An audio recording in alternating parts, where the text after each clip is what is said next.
Good morning. David Friesa, 115th, here with fellow members. Earlier this year, my colleagues and I held a press conference where we talked about all the good ideas being left on the table compared to those ideas to some of the more ridiculous measures being considered in this building instead. It's true that we're ignoring serious reform legislation and prioritizing things like banning cat declawing or taking pronouns out of state statutes referencing children. It's really ridiculous that we can't even take 5 minutes to address our virtually insurmountable pension debt, and yet state staff and state resources are being used to purge pronouns out of state statutes pertaining to kids. Think about this, how silly that is. What we have going on in Illinois is the equivalent of a patient going to the doctor for a broken leg and instead being treated for indigestion. We have tremendous problems facing our state, and instead of dealing with issues that matter, our leaders are focused on nonsense and symbolism gestures accomplishing nothing. But there's more to this story than just the inane, trite legislation being pushed over meaningful reforms. Instead of addressing long-term problems facing our state, we are making these problems even worse. According to IRS data, Illinois lost more than 100,000 families last couple years. And I tell this story every time I get a chance. In my district, a heating and air guy, friend of mine, has a heating and air business, okay? If I hired him to put in a unit in my house that cost $10,000, his competitor in Missouri can come over and underbid him by $1,300 to $1,400. And the reason he's able to do that is because the cost of business in our state is more than in Missouri. When it comes to unemployment insurance, workers' compensation insurance, and liability insurance, all those things are higher in our state than in neighboring states. As a result, the cost of doing business gets run up in our state. We cannot compete. There are reasons why people are leaving our state, and those are a few of them.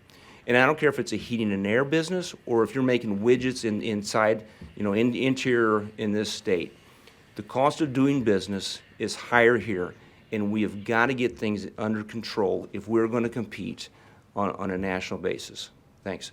Who's up? Brad. Thank you, ladies and gentlemen. Brad Halbrook, the 107th from Shelbyville. One of the ways the majority of party is making our state worse is the incessant spending. Governor Bruce Rauner's last budget was $38.5 billion in 2018. According to some estimate, this year's budget is to be around $50 billion or more. There is no restraint when it comes to the state of Illinois spending. Just prior to the Easter break, the House passed 22 bills subject to appropriation. The vast majority of the bills have no dollar amount or an undefined dollar amount attached to them. There's only about 9 bills with a dollar amount, and that amounts to nearly $400 million in new spending. The other 13 bills will only add to that total. Some estimates will reach $1 billion. And this spending doesn't even hold a candle to the spending for health care for illegal immigrants. The FY 24 estimate for the state's health benefits program for illegal immigrants is estimated to cost nearly $1 billion. This is a $750 million increase from FY 23. In other words, the estimates of this program, whether unintentionally or intentionally, are substantially off. Where are we going to get nearly $1 billion to pay for the health care costs for illegals? Illinois is being run to the ground. My colleagues and I have offered up numerous solutions to the state's financial crisis, but these measures to reform our state never even get a hearing. One measure introduced this year was HB 2986, which limits the growth of state spending to the rate of growth of the Illinois median household income. Of course, this bill never saw the light of day. None of these common sense reforms even get a hearing, let alone a vote. Our state is burning, all the while our leaders are focused to make sure that we have gender-neutral pronouns in state statutes. This is not a way to run a state. It's time to focus on the issues that are important to the future of the state and most of all important to the people of Illinois that sent us here to represent them. I've said it before and I'll say it again. Illinois' House is burning to the ground, all the while Governor Pritzker and the majority party are smoking in bed. Thank you.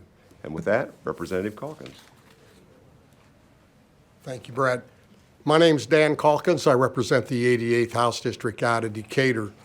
We want to talk today about two things that we don't hear even mentioned in these last days or this year. One, the elephant in the room is we talk about every year pension reform. Not one word has been spoken about pension reform. All we continue to do is pile up debt. We get farther and farther behind in our pension plan, and it's sometime, and it could be within the next 10 to 12 years, things are going to be very bad for our pensioners. We've got to address pension reform in this budget, and we're not hearing a word about it. The other subject that we've been talking about since day one, since we first got here, is ethics reform. None of us have heard the subject, the word ethics mentioned. We see it in the press. Thank you very much for covering. We see the Madigan trials going on. We see people being investigated. There's another investigation going on in Chicago with the guy that supposedly took $5,000 from a contractor. Not one of us in this House, but it is a systemic problem in Illinois. We need to address ethics reform. The people of Illinois have lost confidence in their elected leaders. So two other things that we'll not hear about in this session in the next 3 weeks. And it's dragging the state down.